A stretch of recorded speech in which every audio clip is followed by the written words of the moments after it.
સુરતની સરકારી શાળામાં નોનવેજ પાર્ટી કરાઈ, જેને લઈને વિવાદ સર્જાયો। ગેટ ટુગેધરના કાર્યક્રમમાં સરસ્વતી દેવીની પ્રતિમાનું મોઢું ઢાંકીને ભોજન પીરસવામાં આવ્યું। ઘોડાદરા વિસ્તારમાં આવેલી મનપાની સ્કૂલ નંબર 342-351માં નોનવેજ ભોજન પીરસવામાં આવ્યું। સરકારી શાળામાં 1987 થી 1991ના વિદ્યાર્થીઓ માટે ગેટ ટુગેધર કાર્યક્રમનું આયોજન કરવામાં આવ્યું હતું। આ દરમિયાન લોકોને ચિકન મટન પીરસવામાં આવ્યું હતું। આયોજન સ્કૂલના પ્રિન્સિપાલ દ્વારા જ કરવામાં આવ્યું હોવાની વાત ચર્ચાઈ રહી છે। નોનવેજ પીરસવાનો વિડીયો પણ વાયરલ થયો છે, જેને લઈને વિવાદ સર્જાયો છે।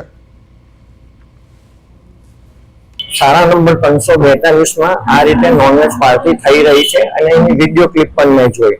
ત્યાર પછી શાળાના આચાર્યને ફોન કરીને શું હકીકત છે જાણવાનો પ્રયાસ કર્યો, ત્યારે એવું જાણવા મળ્યું કે આ ભૂતપૂર્વ વિદ્યાર્થીઓનું સંમેલન આચાર્ય દ્વારા ગોઠવવામાં આવેલું હતું।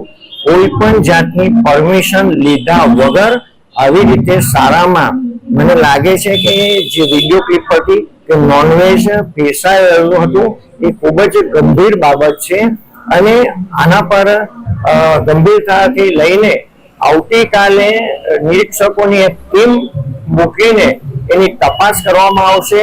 જરૂર પડે તો નોટિસ આપીને સસ્પેન્ડ કરવા જેવી કાર્યવાહી પણ કરવામાં આવશે।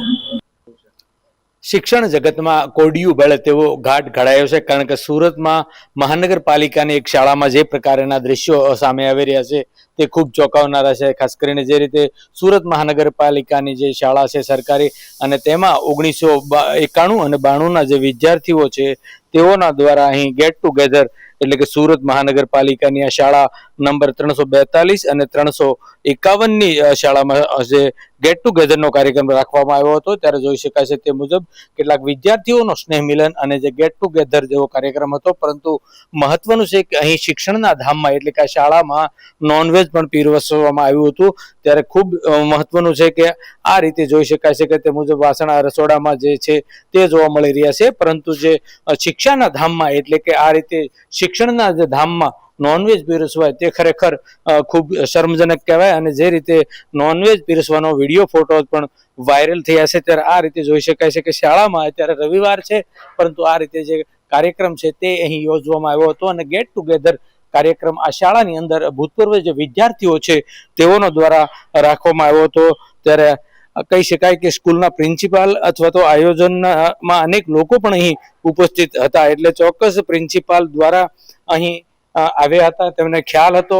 ત્યારે રવિવારે આ રીતનું જે નોનવેજનો કાર્યક્રમ અહીંયા શાળામાં પીરસવામાં આવ્યો વેજ અને નોનવેજ જે પીરસવાનો જે વિડીયો છે તેને લઈને ચોક્કસ અનેક પ્રશ્નાર્થ ઉઠી રહ્યા છે। ત્યારે આ શાળામાં જોઈ શકાય છે તે મુજબ અહીંના વોચમેન જે છે તેને પણ ખ્યાલ છે કે અહીં આ કાર્યક્રમ થયો હતો અને નોનવેજ પણ પીરસવામાં આવ્યું હતું। ત્યારે શિક્ષાના ધામમાં આ રીતના જે ઘટનાઓ બનવી અને સુરત શિક્ષણ સમિતિ માટે ચોક્કસ અનેક પ્રશ્નાર્થ ઊભા કરી દેતા હોય છે। ત્યારે આ રીતની ઘટના છે તે જોઈ શકાય છે કે નોનવેજનું અહીં જે પીરસવામાં આવ્યું હતું, ત્યારે હવે જોવાનું રહ્યું કે કઈ રીતે શિક્ષણ સમિતિ દ્વારા જે પગલાં ભરવામાં આવે છે, કારણ કે જે રીતના આખો કાર્યક્રમ થયો ગેટ ટુગેધરનો અને શિક્ષણ એટલે કે આ જે વિદ્યાના ધામમાં જે એક નોનવેજ પણ પીરસવામાં આવ્યું એટલે ખૂબ શર્મજનક છે। ત્યારે જોવું રહ્યું કે હવે શિક્ષણ સમિતિ આમાં અંગે કેટલા પગલાં ગંભીરના લે છે અને કઈ પ્રકારની જે આખો કાર્યક્રમ છે અને તેમાંના વિરુદ્ધ કોના વિરુદ્ધ જે કાર્યવાહી કરવામાં આવશે તેના પર સૌ કોઈની નજરે છે।